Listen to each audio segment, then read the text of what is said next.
नमस्कार, उत्तराखंड के बुलेटिन में स्वागत है आपका। मैं हूं प्रियंका चौधरी। पेश हैं अब तक के समाचार। उत्तराखंड के चमोली में ग्लेशियर के टूटने के बाद भारी तबाही हुई है और इस संबंध में डीजीपी अशोक कुमार ने कहा है कि चमोली से निकलकर पानी श्रीनगर स्थित डैम में आ चुका है और डैम का जल स्तर सामान्य बना हुआ है। उन्होंने ये भी कहा है कि निचले इलाकों के लोगों से, विशेष करके हरिद्वार और ऋषिकेश में अब किसी भी तरह की कोई खास चेतावनी नहीं है और कोई खास खतरा नहीं है।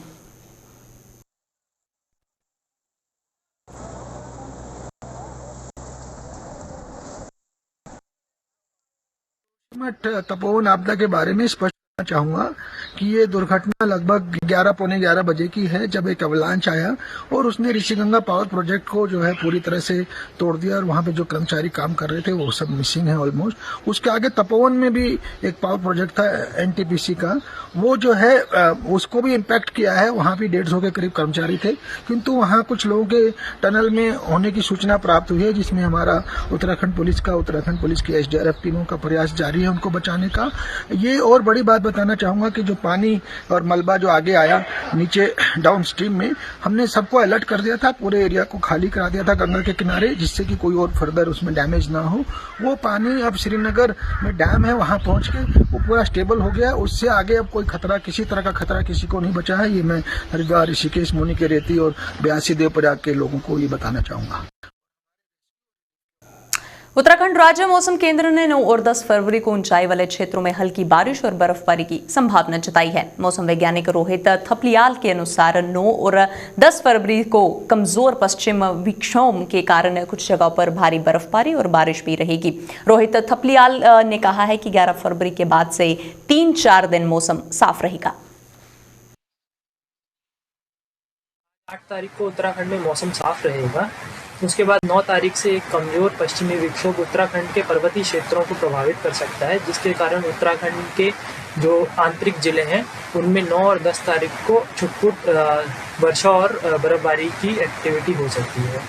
इसमें जो उत्तराखंड के उत्तरकाशी, चमोली और पिथौरागढ़ जनपद हैं, उनके ऊंचाई वाले स्थानों पे कहीं कहीं बहुत हल्की से हल्की वर्षा और बर्फबारी की संभावना है।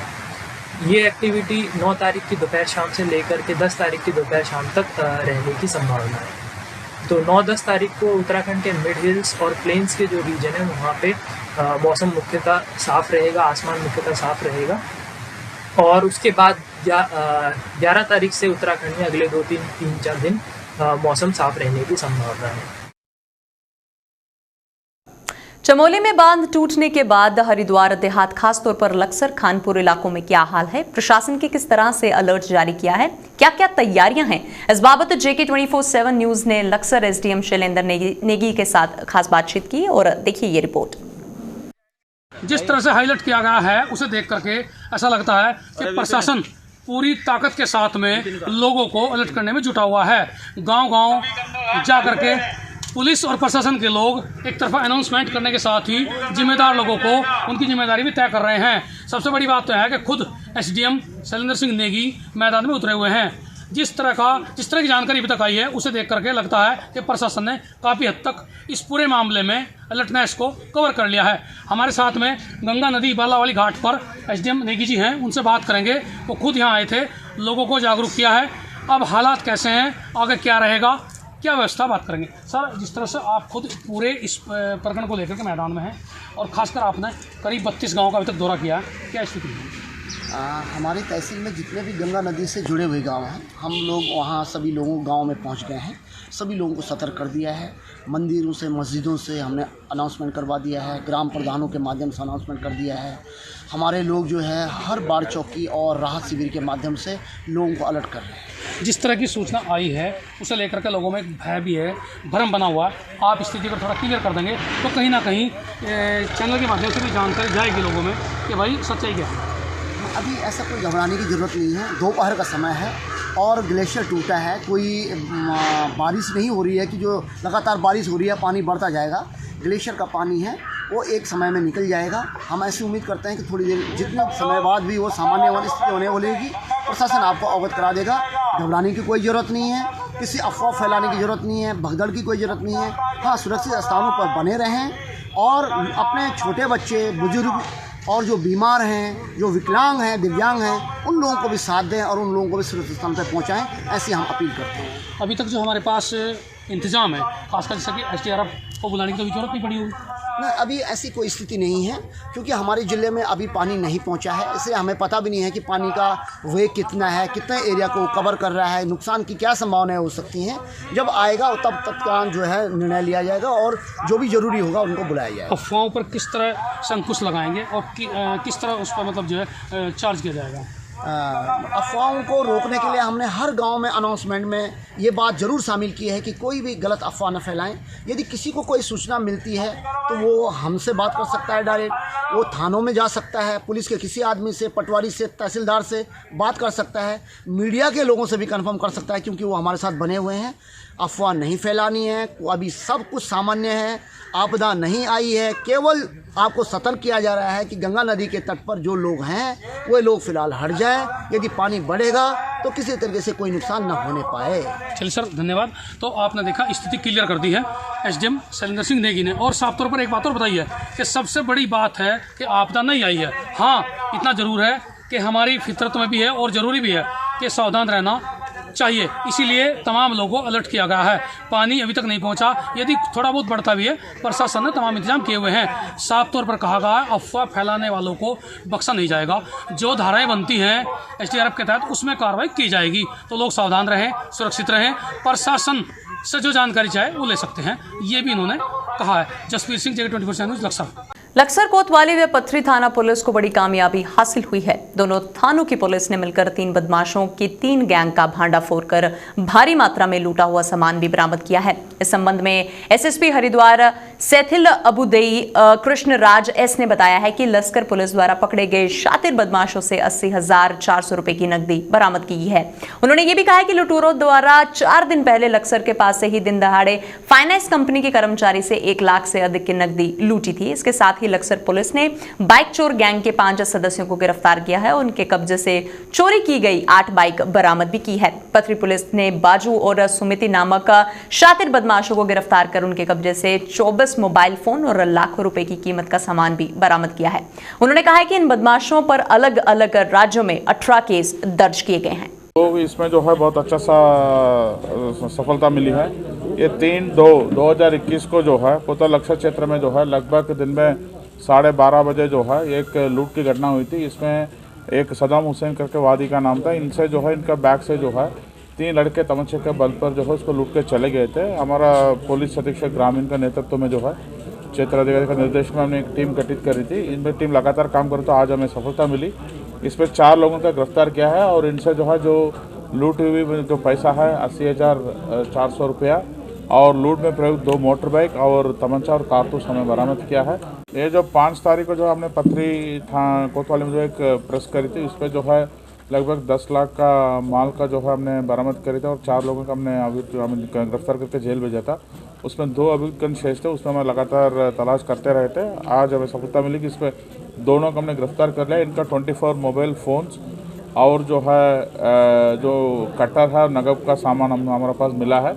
और इसमें पता चला कि इनका द्वारा नज़दीक सहारनपुर वगैरह में भी इनका द्वारा जो है बैंक ब्रेकिंग का अपराध किया गया है। उसका बारे में उनका पुलिस को भी हमने टिप्पणी दिया है। 2021 को जो है उमादत शर्मा जो है हमारे थाने में 13 दी कि उनका बाइक का चोरी का है।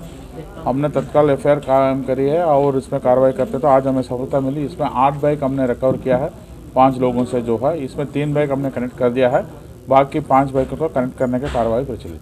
भगवानपुर पुलिस ने नकली नोट छापने का धंधा करने वाले 3 लोगों को गिरफ्तार कर उनके कब्जे से 27,900 रुपए के नकली नोटों के साथ printer, scanner, colour machine, paper cutter, scale paper, seat भी बरामद किए हैं।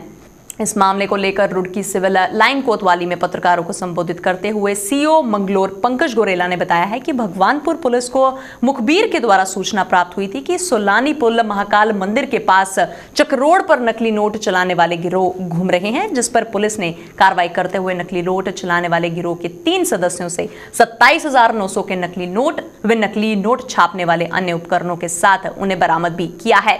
भगवानपुर क्षेत्र में पुलिस द्वारा नकली नोट बनाने वाले गैंग को पकड़ा है, जिनके द्वारा नकली नोट बनाकर मार्केट में चलाए जा रहे हैं। इसमें जो मुख्य अपराधी है वो संजय है जो टकावरी गांव का रहने वाला है, भगवानपुर क्षेत्र का। ये पूर्व में भी नकली नोटों को बनाकर चलाने में जेल जा चुका है। इसमें हमारे यहाँ जो अपराधियों का सत्यापन का कार्रवाई चल रही है, उसके अंतर्गत जब इसके बारे में पता पुलिस के द्वारा किया गया तो उसमें जानकारी है कि ये जो है पुनः नकली नोट बना रहा है। इसकी जब की गई, इसे पकड़ा गया तो इसके पास 27,900 रुपये बरामद हुए, जिसमें 100 व 50 के नकली नोट। इससे पूछताछ की गई। इसके अन्य सहयोगी इसमें एक सुरेश व अमरीश, ये दो भी इसका सहयोगी थे। सुरेश को इसके द्वारा जो है नोट प्रिंट करना बताया गया, सिखाया गया, और दूसरा जो अमरीश है उसके द्वारा इसको HP का जो हमारा कंप्यूटर का वो लैपटॉप है इसका, कंप्यूटर और इसका स्कैनर, ये सब चीज़ें वहाँ पे। रुड़की पुलिस ने नशे के खिलाफ एक अभियान शुरू किया है। इस अभियान के तहत पुलिस ने रुड़की के लंडोरा से एक युवक को गिरफ्तार कर उसके कब्जे से 510 ग्राम चरस भी बरामद की है। गिरफ्तार किए गए युवक की पहचान सद्दाम पुत्र शहीद निवासी मोहल्ला किला लंडोरा के रूप में की गई है। CEO मंगलोर पंकज गोरेला के आरोपी पिछले काफी समय से ये चरस बेचने का कार्य करता था और पुलिस ने इसके घर पर छापा मारकर इसके कब्जे से 510 ग्राम चरस भी बरामद की है। ये पुलिस द्वारा जो हमारे जो प्रदेश स्तर पर DGP महोदय के निर्देशानुसार अवैध नशे के विरुद्ध जो अभियान चलाया जा रहा है, उसके अंतर्गत आज एक मोहल्ला भारी किला में सद्दाम नाम के युवक को 500 ग्राम चरस के साथ पकड़ा गया है। उससे पुलिस अन्य पूछताछ भी कर रही है। नशे के खिलाफ इसमें लगातार अभियान जारी है और आगे भी जारी रहेगा। इसमें हमारी सारी टीमें लगी हुई है, हमारे जिला स्तर की टीम है, हमारे थाने स्तर पर भी इसमें काम किया जा रहा है। इसमें जो सूचनाएं मिल रही हैं, कुछ WhatsApp नंबर भी हमने दिए हैं जिसपे जिस किसी को सूचना देनी हो वो दे सकता है, उसका नाम गोपनीय रखा जा रहा है। वन विभाग द्वारा ग्रामीण कृषकों को दिए जाने वाले हक हकूक के परमिट को अभी तक जारी नहीं किए जाने को लेकर ग्राम प्रधान संगठन की प्रदेश सचिव सीमा पाठक ने नाराजगी जताते हुए वन विभाग के खिलाफ उग्र आंदोलन की चेतावनी भी दी है। यहां अपने आवास पर पत्रकारों से बातचीत करते हुए ग्राम प्रधान संगठन की प्रदेश सचिव सीमा पाठक ने कहा है कि ग्रामीण कृषकों को अपने भवन निर्माण, गौशाला व अन्य निर्माण कार्यों के लिए दिए जाने वाले हक हकूक के परमिट वन नगर निगम द्वारा जारी किए जाते हैं, जिससे उनके निर्माण कार्य की लागत में कमी आती है। लेकिन विभाग द्वारा इस वर्ष खनन सत्र के आरंभ होने के कई महीने बाद भी परमिट जारी नहीं किए गए, जिससे ग्रामीणों को परेशानियों का सामना करना पड़ रहा है। आपको भी कुछ दिन पहले हमने सभी जनप्रतिनिधियों ने मिलकर एक ज्ञापन सौंपा है, जिसमें हक हकूक के जो परमिट जारी किए जाते हैं उसमें कई वर्षों से ये बंद पड़े हैं और ग्रामीण क्षेत्र के लोगों को इसमें भवन निर्माण वगैरह कार्य करने में काफ़ी परेशानियों का सामना करना पड़ रहा है। तो मैं चाहती हूँ कि जल्द से जल्द अगर इसमें कार्रवाई नहीं की गई तो हम सभी मिलकर इसमें आंदोलन की तैयारी कर रहे हैं। और लास्ट टाइम पे जब परमिट जारी होते हैं तो इसमें मटेरियल के भी रेट काफ़ी हाई हो जाते हैं, जिसकी वजह से सबको परचेज़ करने में काफ़ी परेशानियों का सामना करना पड़ता है।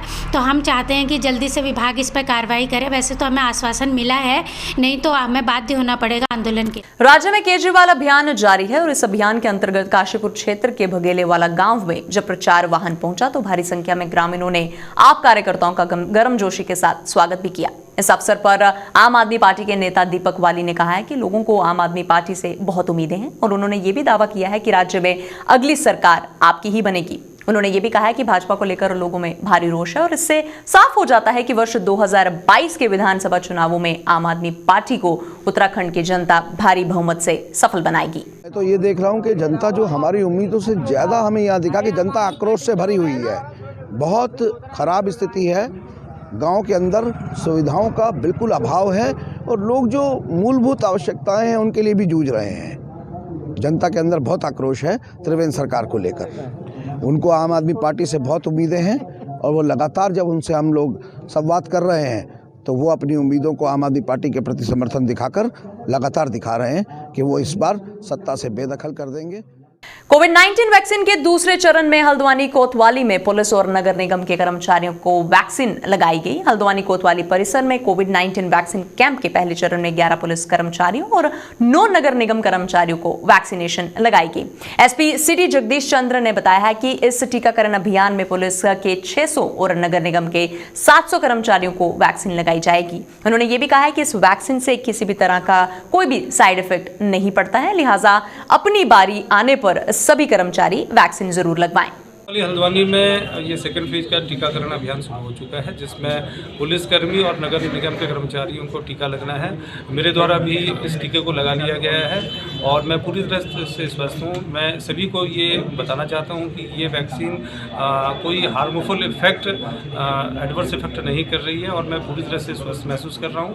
सभी लोगों से अपील करूँगा कि जब भी उनका नंबर आए इस वैक्सीन को जरूर लगाएं। अशिहारा मिक्स मार्शल आर्ट एसोसिएशन के कराटे बेल्ट ग्रेडिंग प्रतियोगिता का आयोजन किया गया और इस प्रतियोगिता में उत्तराखंड सहित कई राज्यों से आए सैकड़ों खिलाड़ियों और प्रतिभाग लिया। एसोसिएशन के इंडिया चीफ पंकज साहनी की देखरेख में संपन्न हुई प्रतियोगिता में खिलाड़ियों ने हैरतअंगेज कारनामे यानी कि कारनामों का प्रदर्शन भी किया और सभी को मंत्रमुग्ध भी कर दिया। स्टेट चीफ अमित कुमार चौधरी ने कहा है कि आज के दौर में जिस प्रकार महिलाओं व लड़कियों के प्रति अपराध की घटनाएं बढ़ रही हैं, उसे देखते हुए महिलाओं और बालिकाओं का आत्मरक्षा के लिए कराटे मिक्स मार्शल आर्ट का प्रशिक्षण लेना चाहिए।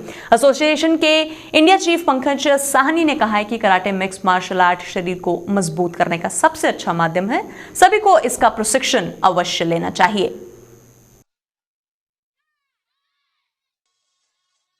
मेरा तो यही कहना है कि आज की डेट जैसा माहौल चल रहा है उसे देखते हुए हमें स्कूल कॉलेजों में मार्शल आर्ट कंपलसरी कर देना चाहिए, जिससे आगे चल के लड़कियों को हमें सेफ्टी मिले। कोई अकेले कहीं भी जा सकते।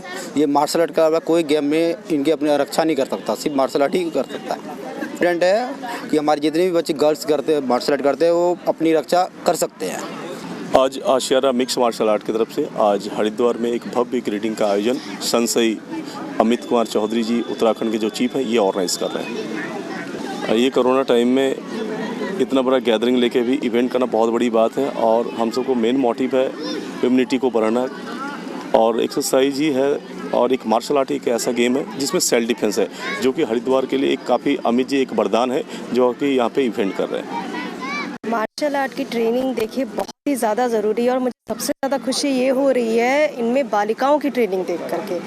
जो महिलाएं अपने आप को, हम लोग शायद अगर मुझ पे भी इस तरह का कोई हमला हो तो मैं अपने आप को प्रोटेक्ट नहीं कर पाऊंगी, लेकिन ये मुझसे कम छोटी उम्र की इतनी छोटी बच्चियां जिस तरह का यहाँ पर करतब दिखा रही हैं, मार्शल आर्ट कर रही हैं, और मैं ख़ास तौर पे शुक्रगुजार हूँ मिस्टर अमित जी का, जिन्होंने ये बेड़ा उठाया है और ये हमारे देश की जो है ये युवा है, ये हमारे देश का भविष्य है और ऐसा मजबूत भविष्य हमें अपने बच्चों को प्रोत्साहित करना चाहिए कि वो आगे आएँ। और बालिकाओं के माता पिता को मैं विशेष धन्यवाद देना चाहूँगी जिन्होंने ये सोच। स्वामी तेजस्वीनंद गिरी महाराज को श्री भोलानाथ संन्यास आश्रम का परमाध्यक्ष चुना गया है। रविवार को आश्रम में संतों की बैठक के दौरान सर्वसम्मति से उन्हें आश्रम का परमाध्यक्ष चुना गया। इसके अलावा स्वामी गोपाल नंद गिरी सचिव, स्वामी शिव प्रकाश नंद गिरी सह सचिव चुने गए। परमाध्यक्ष चुने जाने के पश्चात संतों ने फूलमाला पहनाकर स्वामी तेजस्वी नंद गिरी का स्वागत भी किया। आश्रम के परमाध्यक्ष चुने जाने के पश्चात स्वामी के सभी का आभार भी व्यक्त किया और कहा कि संत परंपरा के अनुरूप आश्रम को सेवा के प्रमुख केंद्र के रूप में स्थापित किया जाएगा।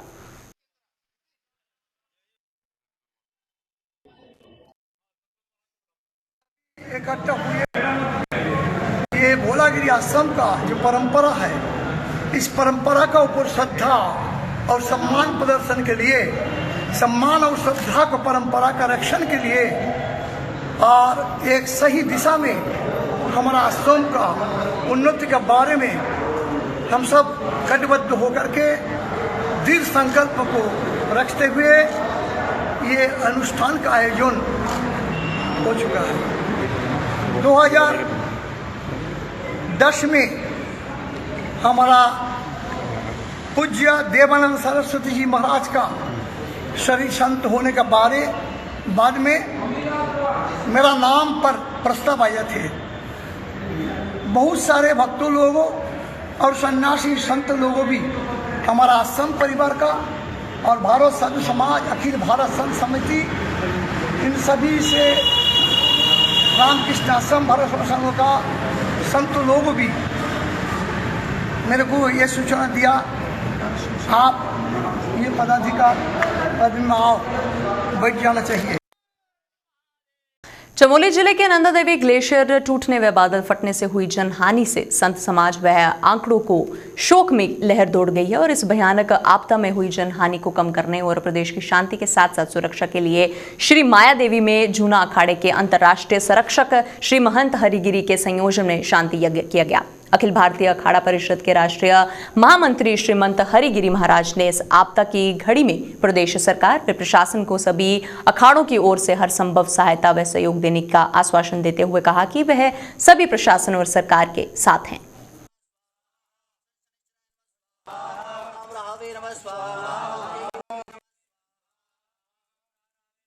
हमारा उद्देश्य है कि जो आपदा आई हुई है, आपदा के जो हमारे देवताओं लोग हैं, जो देवताएं जो ऊपर की शक्ति होती है, उससे मेरा पूजा पाठ हवन के माध्यम से एक प्रार्थना किया गया समूह के द्वारा कि शीघ्र वो आपदा तुरंत जहां की तहां रुक जाए, ऐसी प्रार्थना किया गया। और तुरंत ही हमारे प्रधानमंत्री जी, गृह मंत्री जी, मुख्यमंत्री जी जैसे यहाँ के प्रशासन, अनेक डीएम, मुख्य सचिव, अनेक प्रकार के लोग तुरंत सक्रिय जुझारू उतरे, समय बिना गंवाए हुए जिस तरीके से उन लोगों ने युद्ध के स्तर से इस आपदा पे तुरंत अमल किया और आपदा काफी तादाद में जो होने वाली थी, निश्चित वो काफी कंट्रोल हो चुकी है। साहसों को जितने थे, जितने वहां युद्ध में लगे हुए हैं, उनका पुरुषार्थ, उनका किस तरीके से देवी देवता आशीर्वाद दे, उनके रूप में वो जो लगे हुए हैं उनको ताकत दें, तुरंत आपदा पे कंट्रोल करें, ऐसी प्रार्थना देवी देवताओं से किया गया। प्रदेश भर में तमाम स्कूल कॉलेजों में पढ़ाई शुरू हो गई है। स्कूलों की सरकार के एसओपी का किस तरह से पालन किया जाए, और पेश है ग्राउंड जीरो के लश्कर के संवाददाता जसवीर सिंह की ये रिपोर्ट। आज से उत्तराखंड के तमाम विद्यालयों में बच्चों का आगमन एक बार फिर शुरू हो गया है। इस बार कक्षा 6 से और 12 तक के बच्चे आ रहे हैं। वैसे तो हाई स्कूल इंटर के बच्चे पहले ही आ रहे थे, लेकिन जो बाकी कक्षाएं बचाई हुई थी वो उनके बच्चे भी आज स्कूलों में शुरू हो गए हैं। आप देख सकते हैं लक्सर के सबसे बड़े के इंटर कॉलेज में मैं मौजूद हूँ और यहाँ शिक्षक और छात्र मौजूद हैं। बड़े ही मतलब जो एसओपी जारी की गई उसके अनुसार बच्चे अंदर आ रहे हैं। बात करेंगे, कुछ टीचर्स लोग हमारे साथ में हैं। आपका नाम क्या सर? प्रमोद कुमार। प्रमोद जी, एसओपी की क्या है पूरा सर? जो हमारे यहाँ भारत सरकार द्वारा और राज्य सरकार द्वारा एसओपी जारी की गई है उसका पूर्णतः पालन हो रहा है। कल हमारे यहाँ छुट्टी थी रविवार में, लेकिन फिर भी हमने अपने 4 कर्मचारी लगा रखे थे जिन्होंने विद्यालय को प्रॉपर रूप से हर प्रत्येक कमरे को सैनिटाइज किया। आज हमारे विद्यालय में 3 गेट हैं, जिसमें 2 हमने प्रॉपर बंद कर रखे हैं। एक गेट से ही अध्यापक और बच्चों की एंट्री हो रही है और जितने भी हो कोविड की जो भी गाइडलाइन है उनका पूर्णतः प्रयोग मतलब जो पालन किया जा रहा है, पूरा पालन किया जा रहा है। आप देख सकते हैं छात्र किस तरह सोशल डिस्टेंसिंग के हिसाब से खड़े हुए हैं। और सबसे बड़ी बात जो है, सभी ने, अधिकांश ने जो है मास्क लगाया। जो बच्चे मास्क के बिना नहीं आए हैं उन्हें टीचरों द्वारा खुद मास्क दिया जा रहा है। यहाँ और भी टीचर्स हैं और इनसे बात करेंगे, कुछ बच्चे भी हैं। आप देखो जिस तरह सैनिटाइज कराया जा रहा है और उससे पहले इनका टेम्परेचर लिया जा रहा है, ये एसओपी में शामिल है। एक और टीचर हमारे साथ में, उनसे बात करेंगे। सर, आपका नाम क्या है? मेरा संजय कुमार नाम है। संजय जी, आप स्कूल की व्यवस्था देख रहे हैं और आगे क्या अंदर क्लासों में किस तरह रहेगा? सर, पहले हाई स्कूल और इंटर की गाइडलाइंस के अनुसार बच्चे आ रहे थे, लेकिन सरकार की जो गाइडलाइन आई है उन्होंने ये कहा है कि 8 फरवरी से कक्षा 6 से कक्षा 12 तक के बच्चे आएंगे और उनका पठन पाठन का कार्यक्रम चलेगा। लेकिन हम किसी बच्चे को बाध्य नहीं कर सकते।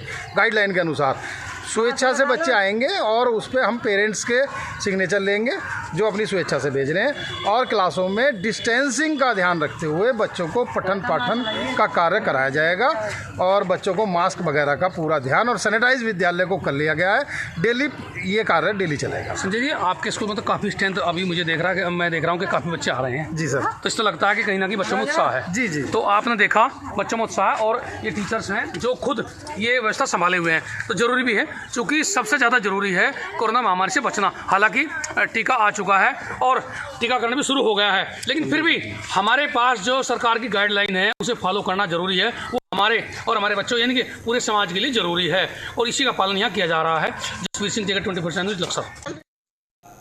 डोईवाला के भनियावाला में युवाओं के नशे से दूर रखने के साथ साथ ग्रामीण क्षेत्रों में छपी क्या खेल प्रतियोगिता को उभारने के मकसद से आर्यनगर में तूर क्लब ने वॉलीबॉल प्रतियोगिता का आयोजन किया है। एक दिवसीय इस प्रतियोगिता में नगर क्षेत्र की 8 टीमों ने भाग लिया। प्रतियोगिता का फाइनल मैच तूर क्लब और जोली ग्रांट के बीच खेला गया। रोमांचक मुकाबले में तूर क्लब ने राठौड़ क्लब जोली ग्रांट को हराकर टूर्नामेंट का खिताब अपने नाम किया है। और वहीं टूर्नामेंट के समापन में पहुंचे नगर पालिका अध्यक्ष प्रतिनिधि सागर मलवाल ने सभी खिलाड़ियों को पुरस्कार देकर सम्मानित भी किया और विजेता और उप विजेता टीमों को ट्रॉफी के साथ नगद राशि भी दी।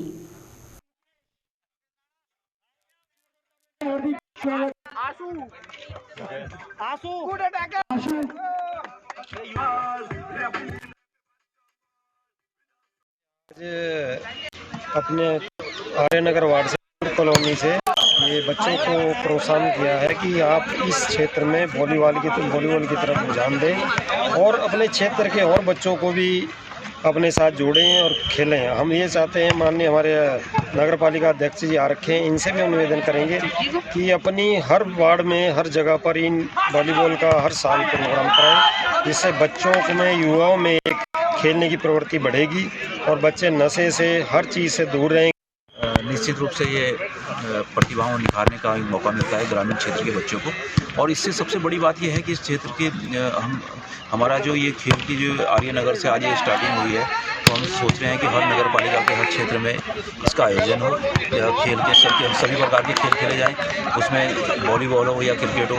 इससे जो हमारे युवा साथी है उसका मन एक विचलित नहीं होता, नशे से दूर रहता है, अपने पढ़ाई में मन लगता है। और ये खेल तो ये डोईवाला क्षेत्र ऐसा रहा है कि वॉलीबॉल का एक गढ़ माना जा रहा है। ONGC के ऑल इंडिया कैप्टन भी 3 हमारे डोईवाला ने दिए हैं। ग्राउंड में आ जाएं हमारे। उत्तराखंड के बुलेटिन में फिलहाल इतना ही। आप बने रहिए हमारे साथ। नमस्कार।